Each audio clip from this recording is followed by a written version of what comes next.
시청자 여러분 안녕하십니까. 뉴스7의 김명우입니다. 정부가 지난 11일 공무원들의 내란 관여 이력을 파헤치겠다고 발표하고 바로 다음 날엔 공무원 사회 활력 제고 방안을 발표하면서 혼란스럽다는 논란이 일었습니다. 공무원들의 휴대전화까지 들여다보겠다고 해 인권 침해 우려가 강하게 제기되면서 공직사회가 적잖이 동요했습니다. 이 논란에 대해 이재명 대통령이 직접 개입했습니다. 신상필벌은 조직 운영의 기본이라고 메시지를 낸 건데 그 배경을 놓고 다양한 해석이 나옵니다. 대통령이 언론 보도를 사실상 반박하는 듯한 SNS를 올린 방식도 이례적입니다. 먼저 고희동 기자입니다. 이재명 대통령은 오늘 오전 자신의 SNS에 내란 극복도 적극 행정 권장도 모두 해야 할 일이라며 신상필벌은 조직 운영의 기본 중 기본이라고 강조했습니다. 그러면서 설마 벌만 주든가 상만 줘야 한다는 거냐고 반문하기도 했습니다. 이 대통령은 앞서 신상필벌을 수차례 강조한 바 있습니다. 그래서 인사는 최대한 공정하게 하고 제가 신상필벌을 좀 과하게 할 생각입니다. 내란을 색출하겠다며 TF를 만든 다음 날 파격 포상 계획을 발표해 공직사회가 혼란스럽다는 취지의 기사를 첨부해 언급한 건데 이 역시 상당히 이례적이란 평가가 나옵니다. 나흘 전 대통령실은 특별한 성과를 거둔 공무원에 대한 포상 계획을 발표했습니다. 특별한 성과를 거둔 공직자에 대해서는 1인당 최대 3천만 원까지 파격적으로 포상합니다. 여권 안팎에선 소위 내란 청산 TF 발표에 따른 공직사회의 불만이 커지자 이 대통령이 직접 포상을 강조하고 나선 게 아니냐는 관측이 나옵니다. 여권 고위 관계자는 신상필벌은 대통령이 누차하던 말이라면서도 TF가 판을 벌리진 않을 것이라고 전했습니다. 정부는 오는 21일까지 49개 중앙행정기관에 기관별 TF 설치를 완료할 예정입니다. TV조선 고희동입니다. 국민의힘은 정부가 공무원들의 휴대전화나 PC를 검열하는 것을 당연한 신상필벌인 것처럼 정당화했다며 독재적 보복 정치라고 반박했습니다. 그러면서 공무원 휴대전화 임의 제출 논란을 겨냥해 공직자 휴대전화 제출 강요 금지법도 발의했습니다. 반면 민주당은 이 대통령이 기본 원칙을 강조한 것일 뿐이라고 옹호했습니다. 이어서 변정현 기자입니다. 국민의힘 송원석 원내대표는 이재명 대통령의 신상필벌 언급에 이재명식 공포정치라고 지적했습니다. 계엄 가담 여부를 확인하기 위해 내란 청산 TF가 휴대폰 임의 제출도 가능하도록 한 데 대해 공직사회를 뿌리째 흔드는 공무원 사찰 기도를 즉각 중단하라고도 했습니다. 내란 극복이 아니라 공포 정치를 하겠다는 뜻입니다. 공직사회를 뿌리째 흔드는 공무원 사찰 기도를 즉각 중단하기 바랍니다. 나경원 의원도 이 대통령이 공무원을 겁주고 휴대폰을 검열하는 신상필벌을 정당화했다며 휴대폰을 공개할 대상은 이 대통령과 김현지 부속실장이라고 반박했습니다.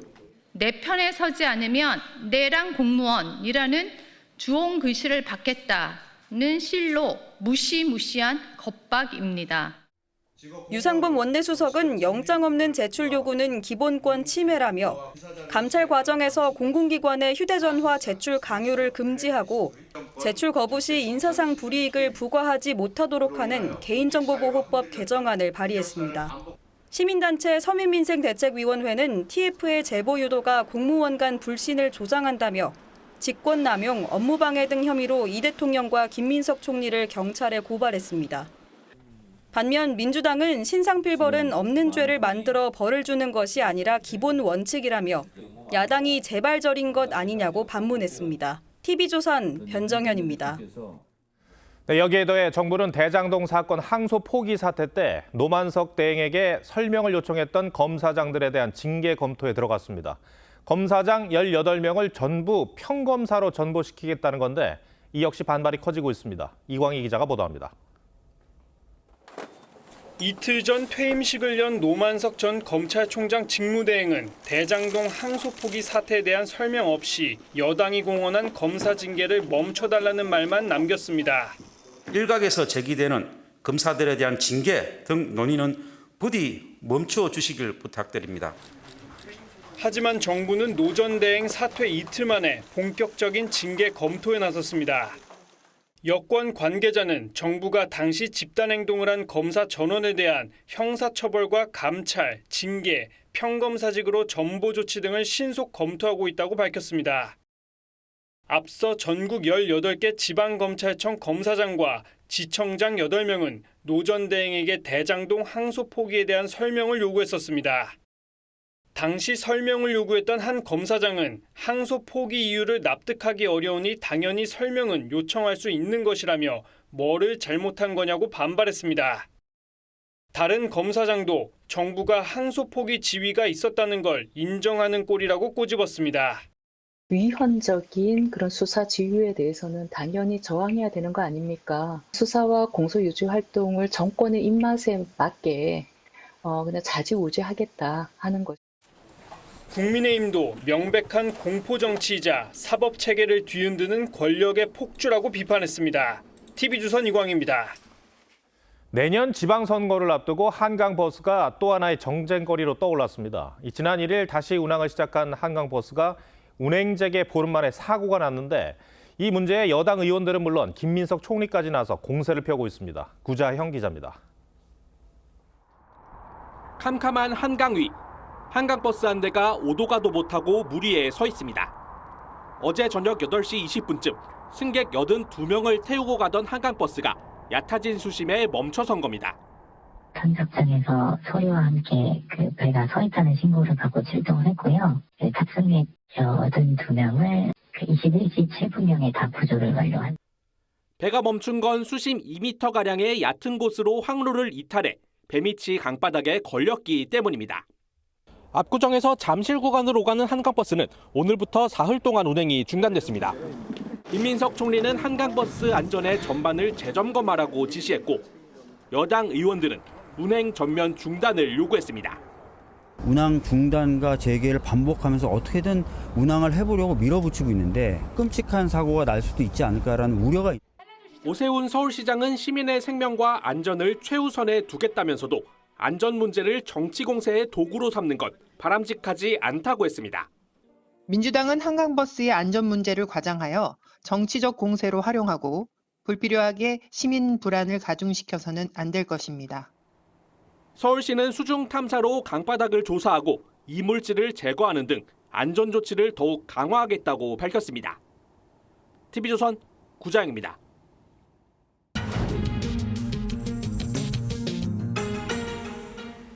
소위 정부의 내란 청산 TF 출범으로 공직사회가 술렁인다는 언론 보도에 대해 이재명 대통령이 직접 반박하는 글을 올렸는데 상당히 이례적입니다. 오늘 뉴스더에서는 정치부 황정민 기자와 이 대통령이 신상 필벌을 강조한 배경과 속내를 짚어보겠습니다. 황 기자, 우선 이 대통령이 직접 한 언론 보도를 공유를 하면서 반박을 했는데 그 기사 내용이 뭡니까? 그 정부의 당근과 채찍이 오히려 공직사회를 더 혼란스럽게 하고 있다. 이런 비판을 담고 있습니다. 계엄에 가담한 공무원을 색출하는 전담 TF 구성을 발표하고 바로 다음 날 대통령실은 공무원 1인당 최대 3천만 원 등의 파격적인 포상 계획을 발표했는데요. 이걸 두고 병 주고 약 주는 거냐 이런 반응을 담은 보도들이 나오자 직접 반박에 나선 겁니다. 네, 물론 이게 신상필벌 당연한 원칙이죠. 조직을 운영하는데. 근데 이 얘기는 이 대통령이 과거에도 자주 했던 원칙 아닙니까? 말했던 원칙. 예, 그렇습니다. 지난 7월 국무회의에서도 공직자 기강 해이 문제를 질타하면서 신상필벌을 강조한 바 있습니다. 그 대책 없이 행동하는 정신 나간 공직자들에 대해서는 아주 엄히 단속하기를 바랍니다. 공직사회는 신상필벌이 참으로 중요하다는 점을 다시 한번 강조합니다. 이 대통령은 그동안 성남시장과 경기지사 시절 체득한 용인술로 이 신상필벌 원칙을 수차례 언급해왔습니다. 대통령실 역시 이번 메시지도 그 연장선에서 이 인사 원칙을 재차 강조한 거다 이렇게 설명했습니다. 궁금한 건 이 당연한 원칙인 신상필벌을 왜 이 시점에 다시 강조했느냐 아니겠습니까? 네, 처벌의 기준과 방식이 지금 논란이 되고 있죠. 내란 가담 행위라는 게 모호하기 때문입니다. 저희가 접촉한 한 공무원은 어느 수준까지 인사불이익을 주겠다는 건지 불안하고 뒤숭숭해서 다들 손을 놓고 있는 분위기라고 전했습니다. 저희가 지난주 TF 대상 부처 공무원들을 대상으로 분위기를 좀 취재했는데요. 대부분 부처에서 비슷한 반응이 있었습니다. 정부 입장에서도 이번 TF 발표에 따른 공무원 조직의 불만과 동요가 예상외로 큰 걸로 판단한 듯합니다. TF 발표 다음 날 포상 계획을 밝힌 것도 그 연장선으로 보이는데요. 공무원들에게 적극 행정에 따른 포상도 있다는 점을 강조하면서 동요하는 공무원 조직을 다독이려는 의미도 있는 걸로 보입니다. 네, 알겠습니다. 정치권 이슈도 하나 더 살펴보겠습니다. 최근 김민석 총리가 오세훈 서울시장을 겨냥한 어떤 발언들을 많이 하고 있어요. 네, 그렇습니다. 이 특별 지시에는 필요하면 한강버스의 운항 일시 중단 조치까지 언급이 됐는데요. 지난주 종묘 인근 재개발 사업에 이어 한강버스까지 오 시장에 대한 견제로 해석될 수 있는 발언들이 잇따라 나왔습니다. 네, 한 달 동안 쉬었을 때 배에서의 그 문제가 됐던 건 어떤 거예요? 바로 그냥 턱 하고 숨을 맞아요. 오 시장도 이번 사고에 대해선 신속한 보안과 안전에 최우선을 두겠다면서도 이 안전 문제를 정치 공세의 도구로 삼는 행태는 바람직하지 않다 이렇게 반박하기도 했습니다. 예. 근데 과거에 총리가 특정 지자체장과 이렇게까지 각을 세운 경우가 있나 싶어요. 예, 그렇습니다. 더군다나 김 총리는 그 이재명 대통령의 민주당 대표 시절부터 이 자신을 드러내기보다는 착한 2등 전략을 충실하게 해왔다 이런 평가를 받아왔습니다. 이 때문에 내년 지방선거를 앞두고 본격적으로 존재감 부각에 나선 거란 분석이 많습니다. 11호 부동산 대책이 논란이 되면서 이 여권에선 김 총리 차출론이 제기됐었는데 일각에선 김 총리가 이걸 지렛대 삼아서 지방선거 이후에 치러지는 당대표 선거에 나설 거다 이런 분석도 있습니다. 어떤 방향이 됐든 오 시장에 대한 여권의 견제는 내년 지방선거 전까지 계속될 가능성이 높습니다. 네, 선거를 빼면 설명이 잘 안 돼요. 네, 알겠습니다. 황 기자, 잘 들었습니다. 네, 한미 관세 협상을 마무리한 이재명 대통령이 오늘은 국내 4대 그룹 총수들과 관세 후속 논의를 했습니다. 협상 타결로 불확실성이 해소된 상황에서 이 대통령은 규제 철폐를 포함한 지원을 약속했는데 기업들에겐 국내 투자 협조를 당부했습니다. 총수들의 입장까지 최지연 기자가 전해드립니다. 한미 통상안보 합의 팩트시트 발표 이틀 만에 이재명 대통령과 7개 기업 총수들이 한자리에 모였습니다. 이 대통령은 먼저 정부와 기업이 함께 방어를 잘 해냈다고 평가했습니다.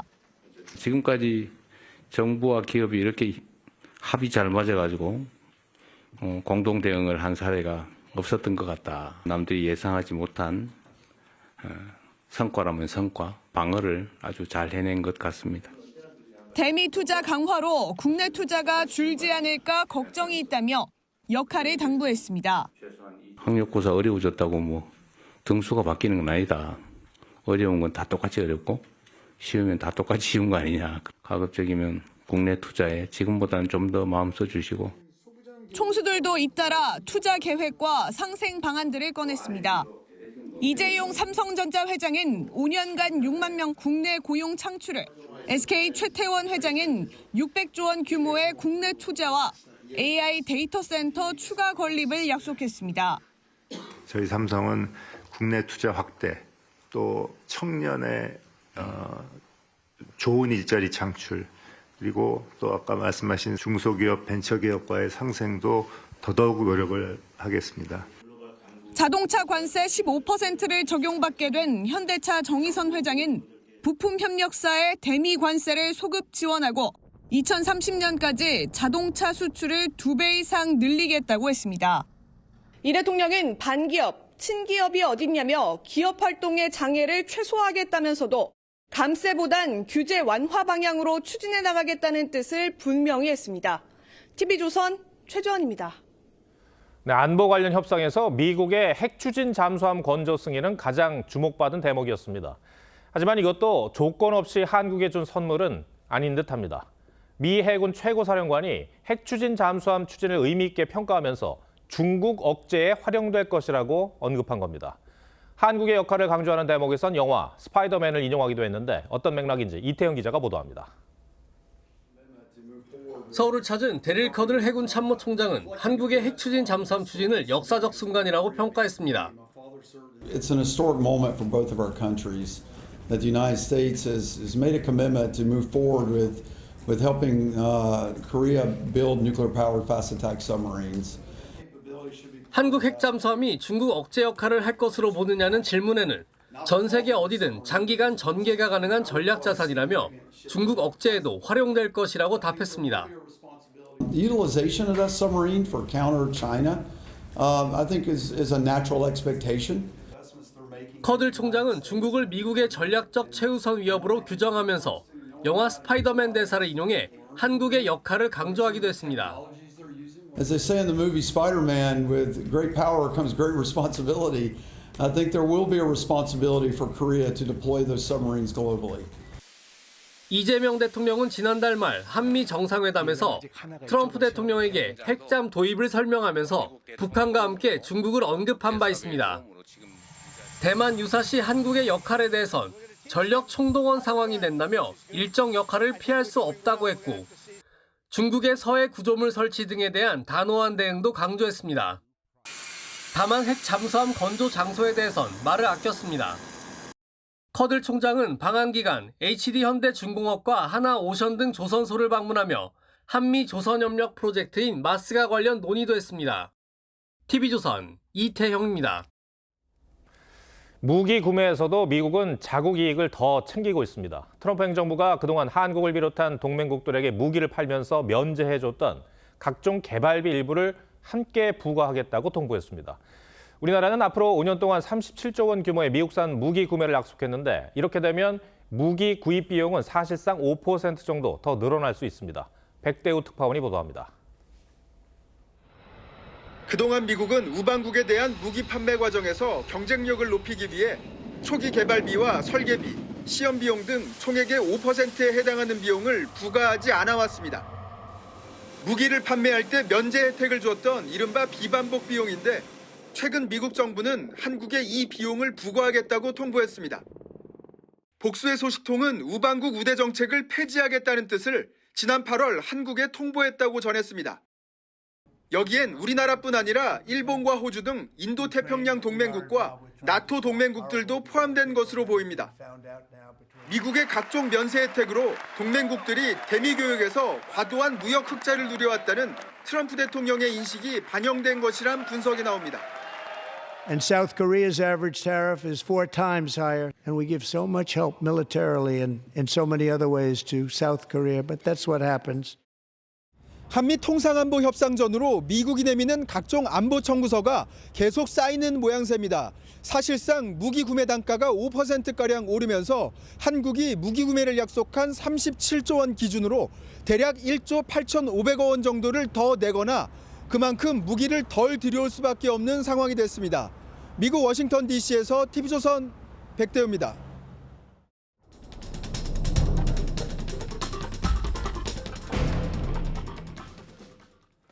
수능 뒤 첫 주말인 이번 주부터 본격적으로 대학별 수시 논술과 면접 전형이 시작됐습니다.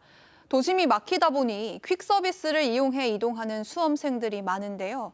오토바이로 사람을 운송하는 건 불법이지만 시험 시간을 맞추려면 웃돈을 얹어서라도 탈 수밖에 없는 상황이라고 합니다. 이낙원 기자가 현장을 다녀왔습니다. 수험생을 태운 오토바이가 대학 정문 앞에 멈춰섭니다. 수험생은 다급히 고사장으로 달려가고 학부모는 오토바이 기사에게 휴대폰으로 돈을 붙입니다. 어디서 오셨어요? 대구에서부터 퀵으로.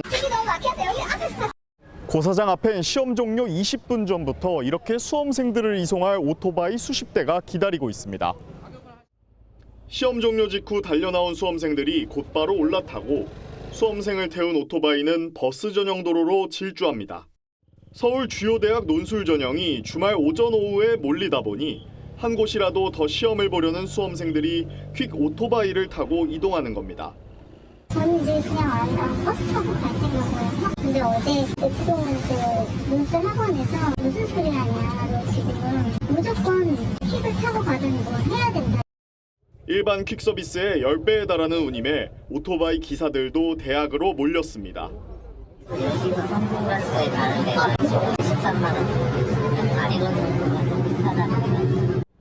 학부모들은 불안하면서도 어쩔 수 없단 반응입니다.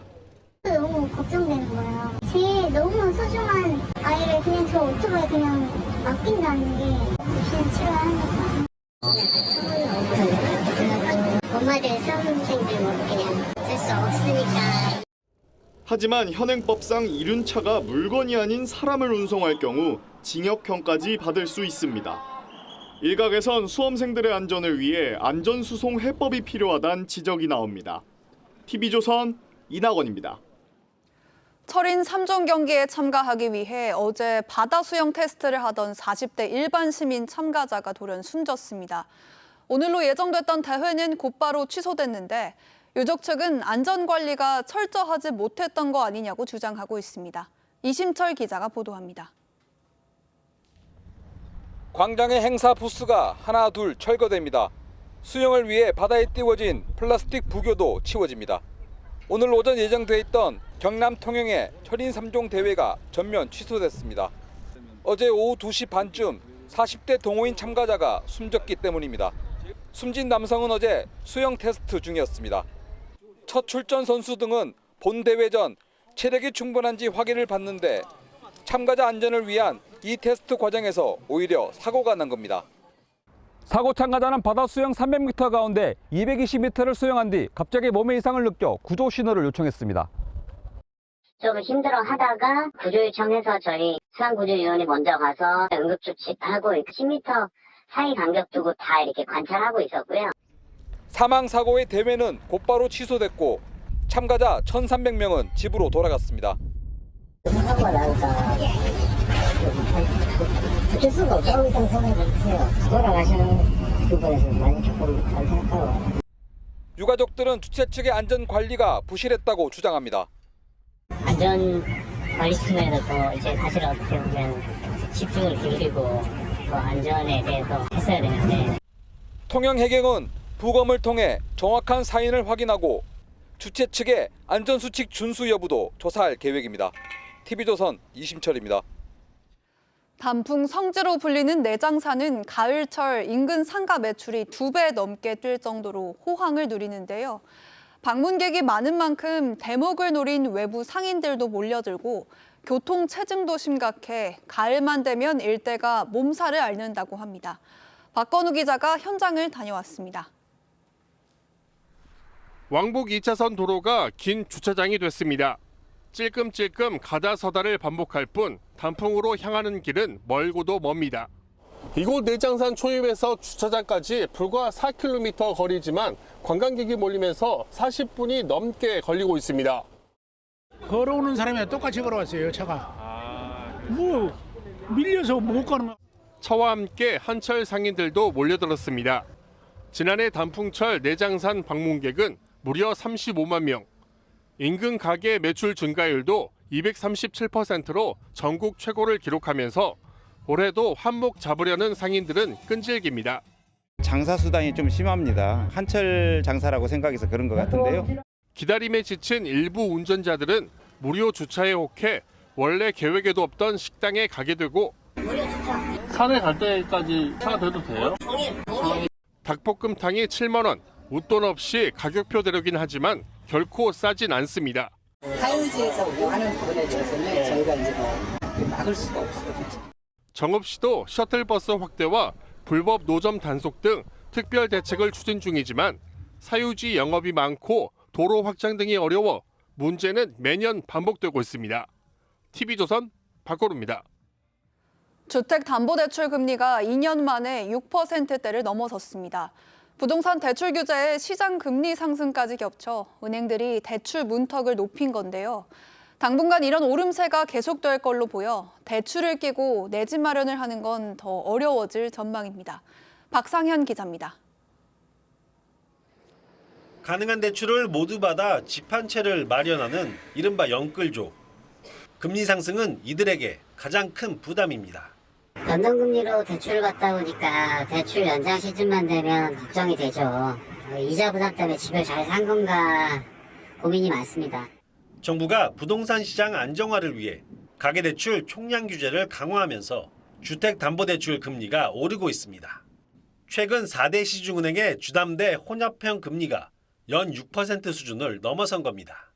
주담대 금리가 6%대에 이른 건 2023년 12월 이후 약 2년 만입니다. 대출을 굳이 공격적으로 이제 끌어들여야 되는 요인이 없다 보니까 금리가 내려갈 만한 요인들이 은행들 입장에서 사라진 거죠. 한국은행과 미국 연방준비제도의 기준금리 인하 가능성이 불확실해진 것도 금리를 자극했습니다. 실제 이창용 한국은행 총재가 한 외신 인터뷰에서 금리 인하의 규모와 시기, 방향 전환 여부까지 새로운 데이터에 달려있다고 밝히자 채권금리가 연중 최고 수준까지 치솟았습니다. 정부의 규제 강화로 대출 한도가 줄고 금리마저 오르면서 서민들의 내 집 마련은 더 어려워졌습니다. 대출을 받아서 집을 살 수밖에 없는 30대, 20대 입장에서는 결국 내 집 마련을 포기하고 전월세로 갈 수밖에 없는 구조에 놓였다. 여기다 집값과 환율 불안까지 맞물려 대출금리 상승세는 당분간 이어질 전망입니다. TV조선 박상현입니다. 이렇게 대출자들의 부담이 커진 상황에서 저신용자들의 금리를 낮추고 고신용자 금리를 높이는 금리 역전이 현실화됐습니다. 상식과 어긋난 구조에 대출자들의 불만이 커지고 있습니다. 윤우리 기자입니다. 온라인 커뮤니티에 올라온 글입니다. 신용점수가 낮은 사람이 금리도 낮은 상식과 반대되는 일이 벌어지고 있다는 글에 납득하기 어렵다는 반응이 이어집니다. 은행연합회에 따르면 한 시중은행의 600점 이하 대출금리는 5.98%였지만 그보다 신용이 높은 구간은 6.19%로 오히려 더 높았습니다.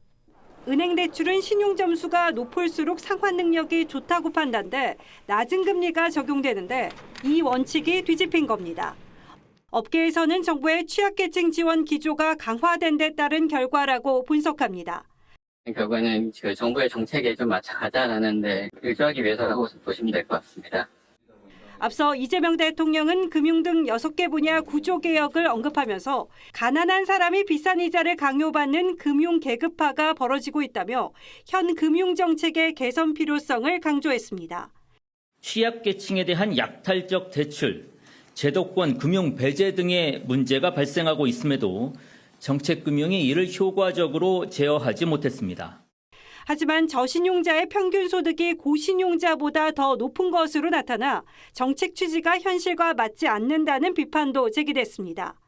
금융당국은 다음 주 금융지주 임원들을 소집해 포용 금융실천 계획을 점검할 방침이지만 취약계층에 쏠린 정책이 또 다른 역차별을 낳고 있다는 지적도 나옵니다. TV조선 윤유리입니다.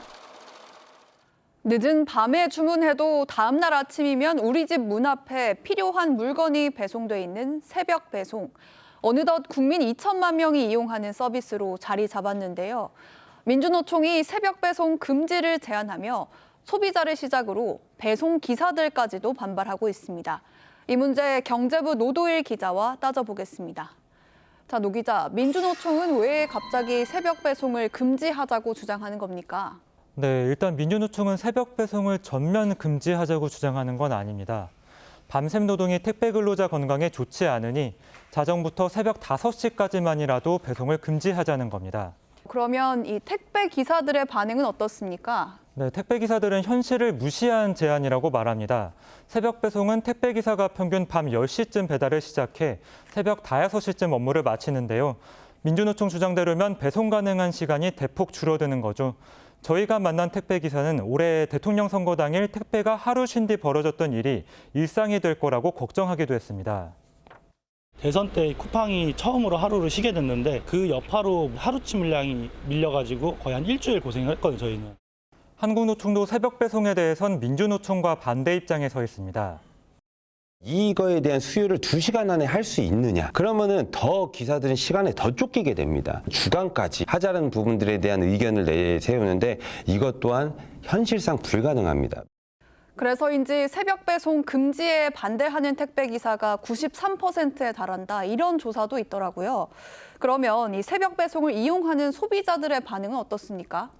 소상공인들도 채소, 과일, 우유 같은 신선식품을 새벽에 배송받아 영업하는 분들이 많은데요. 그러다 보니 소상공인연합회는 민주노총의 새벽 배송 금지 주장 철회를 촉구했습니다.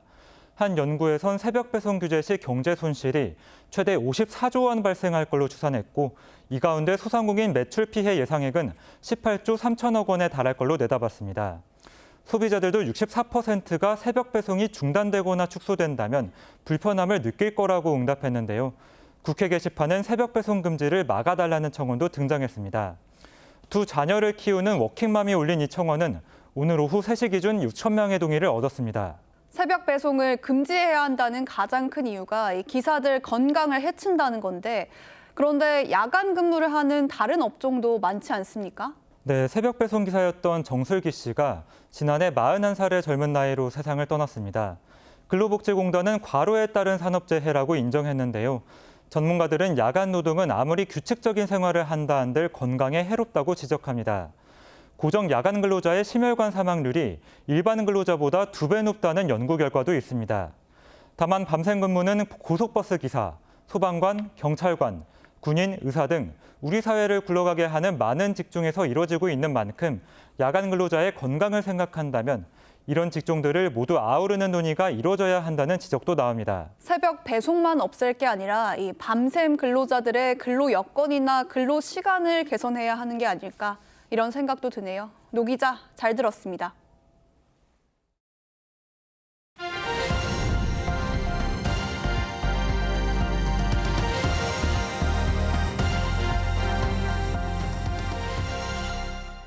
네, 우리나라가 자체 개발한 우주 발사체 누리호가 오는 27일 다시 우주로 향합니다. 이번 누리호 4차 발사에 실린 위성들은 신약 개발과 반도체 검증 같은 다양한 우주 임무를 수행할 예정입니다. 김자민 기자입니다. 2010년부터 우리나라가 독자 개발한 우주 발사체 누리호입니다. 3차 발사 이후 2년 반 만인 오는 27일, 네 번째 누리호가 우주로 솟구쳐 오릅니다. 이번 누리호는 주 탑재 위성인 차세대 중형위성 3호의 오로라 관측 임무에 맞춰 처음으로 야간에 발사됩니다. 가장 큰 차이점은 역시 발사 시간이 되겠죠. 궤도와 고도는 각각 태양 동기 궤도 그리고 600km 고도에 저희가 발사를 하도록 하겠습니다. 누리호 4차 발사에는 산업계와 연구계에서 개발한 큐브 위성 12기도 함께 실립니다. 역대 가장 많은 위성이 실리면서 탑재 중량은 960kg으로 3차 발사 대비 2배 가까이 무거워졌습니다.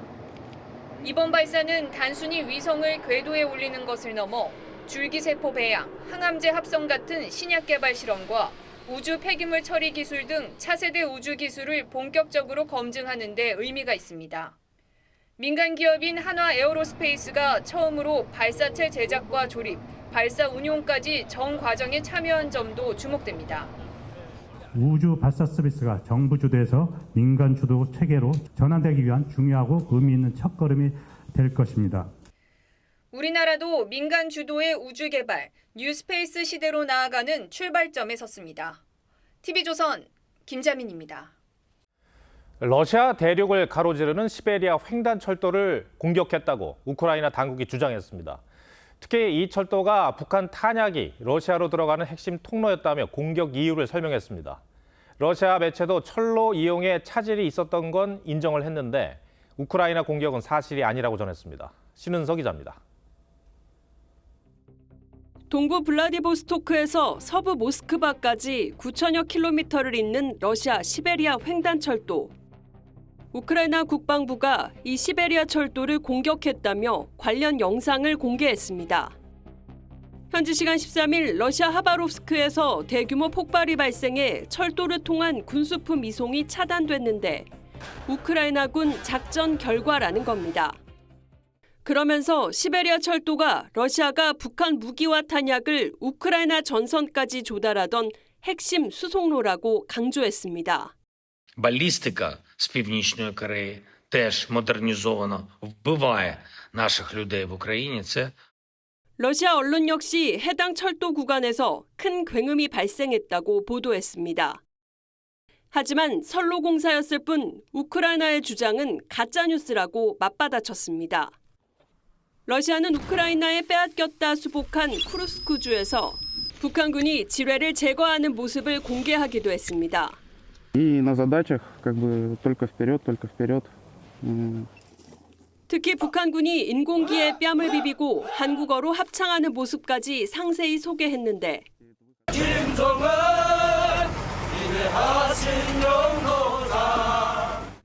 보란 듯이 북러 밀착을 과시하려는 의도로 보입니다. TV조선 신은서입니다.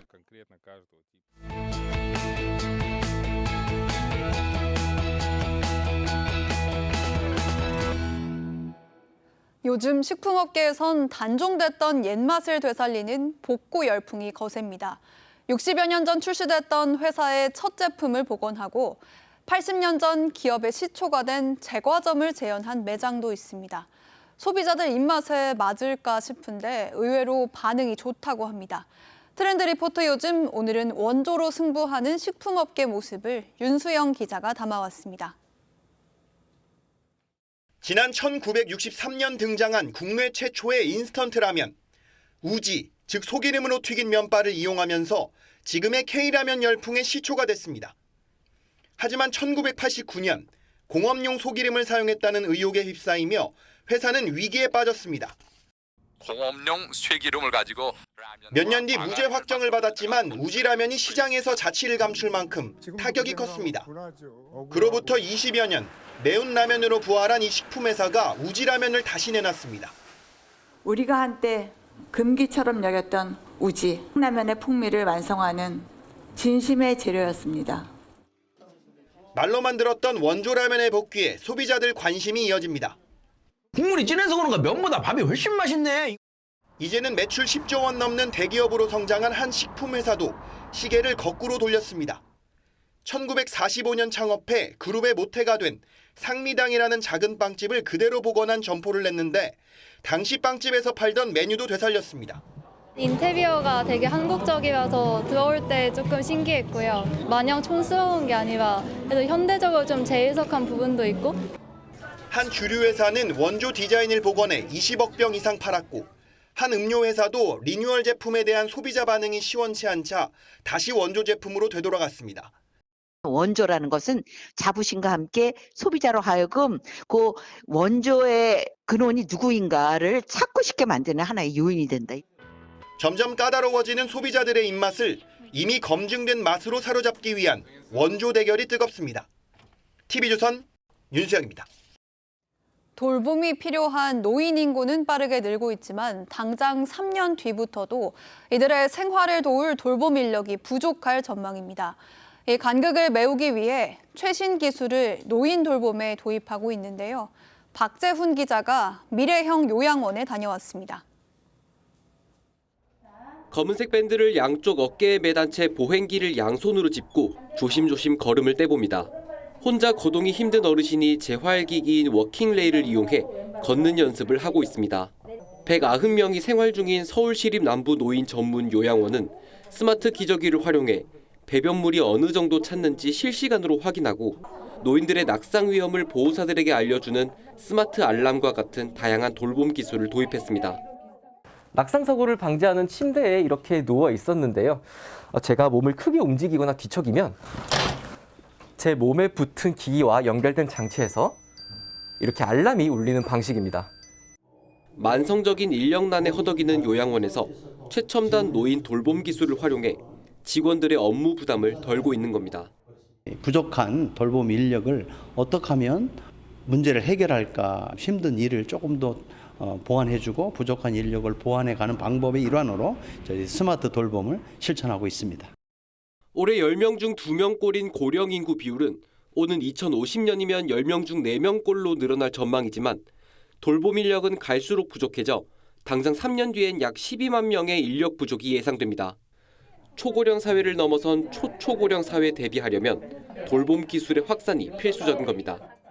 종사자분들의 돌봄 부담을 경감하는 거 하나, 그다음에 실제로 여기 계신 분들이 필요한 서비스를 제공하는 거 하나, 목적에 부합하는 기술들을 만들어내고 민간 기술을 만들면 저희가 지원을 하고. 이에 정부는 이르면 내년 상반기 중 AI 복지 돌봄 혁신 로드맵 등을 마련하겠다는 계획입니다. TV조선 박재훈입니다. 한국 여자 프로골프 KLPGA의 올해 마지막이자 왕중원전 대회인 위믹스 챔피언십에서 홍정민 선수가 우승을 차지했습니다. 이번 우승으로 시즌 상금 16억 원을 돌파하며 유종의 미를 거뒀습니다. 이다솜 기자입니다. 올 시즌 KLPGA에서 가장 잘한 24명의 선수가 출전한 위믹스 챔피언십 대회. 상위 12명이 우승을 겨룬 대회 마지막 날, 홍정민이 파3 8번 홀에서 버디를 잡은 뒤 주먹을 불끈쥐자 갤러리가 환호합니다. 10번 홀에서는 날카로운 웨지샷으로 버디를 추가하며 기세를 올립니다. 파3 13번 홀에서는 탄성이 나올 정도의 집중력도 뽐냈습니다. 티샷 실수가 나왔지만 두 번째 샷을 카트 도로를 이용해 거리를 맞췄고 까다로운 파퍼트에 성공하며 기어이 타수를 잃지 않았습니다. 18홀 스트로크 플레이로 치러진 대회 마지막 날, 홍정민은 4언더파로 우승을 확정했고 선수들은 꽃잎을 뿌리며 축하를 보냈습니다. 13억 4천만 원으로 올 정규 시즌 KLPGA 상금왕을 확정했던 홍정민은 이번 대회 상금 3억 원을 더해 16억 원이 넘는 상금을 챙겼습니다. 너무 잘했다, 내 자신. 하고 싶은 건 없어서 저축을 하고 싶습니다. 이번 대회를 끝으로 2025년의 KLPGA 투어가 막을 내렸습니다. 홍정민이 다승과 상금 부문에서 1위에 올랐고 지난해 신인왕을 받았던 유현조가 대상과 평균 타수 부문을 석권했습니다. TV조선 이다솜입니다.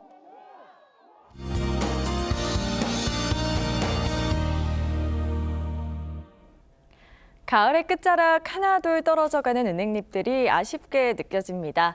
내일은 겨울이 한 걸음 다가올 텐데요. 내일 서울의 아침 기온 2도, 체감온도는 영하 2도까지 내려가겠고요.